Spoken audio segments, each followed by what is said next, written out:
Abu Nawas kurang ajar banget. Abu Nawas ketika akan mati wasiat pada anak-anaknya, nanti kalau saya sudah mati dibungkus dengan kain kafan yang sudah ambrol, sudah bosok, sudah sobek-sobek, hitam bau. Kenapa Pak? Udah, ikut saya, nggak usah tanya kenapa.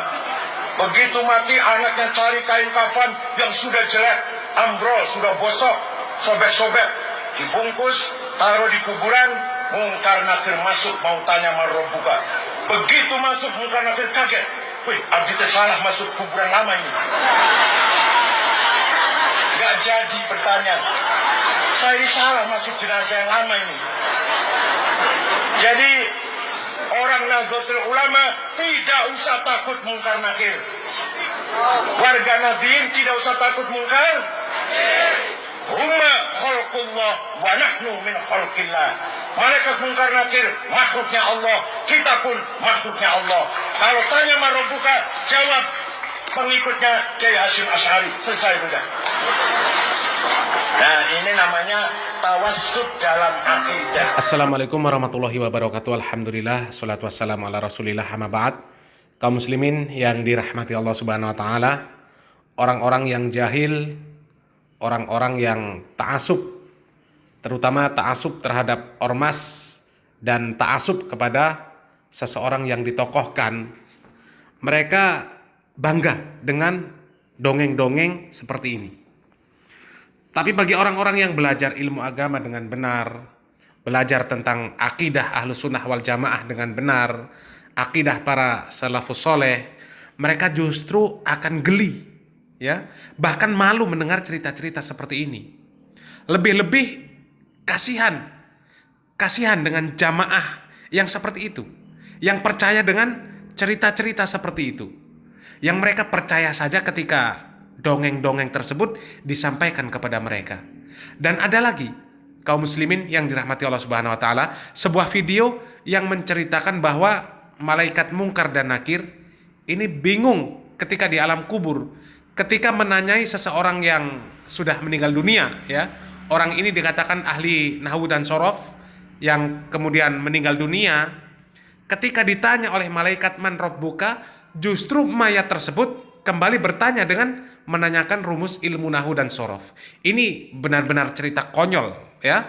Haram bagi kita untuk percaya dengan cerita-cerita seperti ini. Kita simak videonya. Pada zaman dahulu, ada seorang ulama yang sangat alim. Dia sangat populer, sangat terkenal dan sangat masyhur. Dan beliau sangat alim di dalam ilmu nahwu dan sorof. Beliau adalah Imam Sibawayh. Telah diriwayatkan bahwasanya ketika Imam Sibawayh meninggal dunia, masyarakat mengiring jenazah Imam Sibawayh menuju ke pemakaman. Ketika sampai di sana, dikuburlah jenazah Imam Sibawayh. Setelah dikubur, para masyarakat meninggalkan Imam Sibawayh di kuburan sendirian. Ketika masyarakat sudah tidak ada di pemakaman itu, datanglah malaikat Mungkar dan Nakir.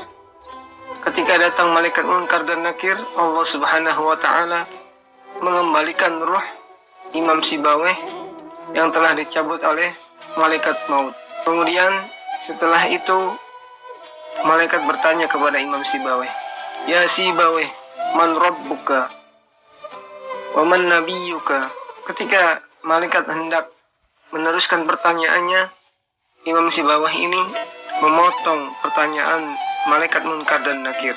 Seraya berkata, "Wahai malaikat, engkau tadi menanyakan kepadaku, man rabbuka wa man nabiyyuka. Sebelum aku jawab pertanyaan itu, aku akan menanyakan dulu kepadamu. Man itu huruf apa dan kedudukannya menjadi apa? Begitu juga rabbuka, kedudukannya menjadi apa?"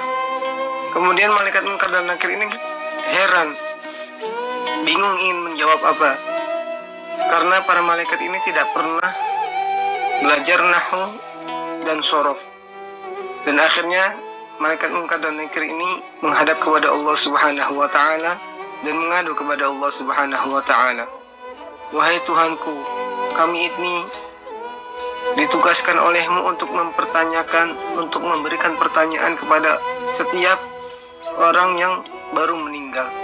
Tetapi pada hari ini ada satu jenazah ada satu mayit yang ketika kami menanyakan kepadanya, dia malah menanyakan kembali kepada kita. Nanya apa dia, wahai malaikatku? Kata Allah Subhanahu wa ta'ala. Kemudian malaikat menjawab, ketika kami menanyakan man rabbuka, dia malah balik bertanya, man itu kedudukannya menjadi apa? Man itu huruf apa? Dan kedudukannya menjadi apa? Maka kami bingung ingin menjawab apa. Kemudian Allah Subhanahu wa ta'ala bertanya kepada malaikat, siapakah dia?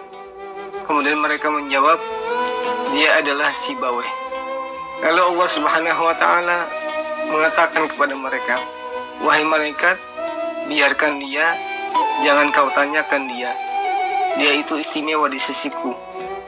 Maka masukkanlah langsung dia ke dalam surgaku, dan berikanlah kenikmatan sebagaimana aku berikan kepada orang-orang yang soleh.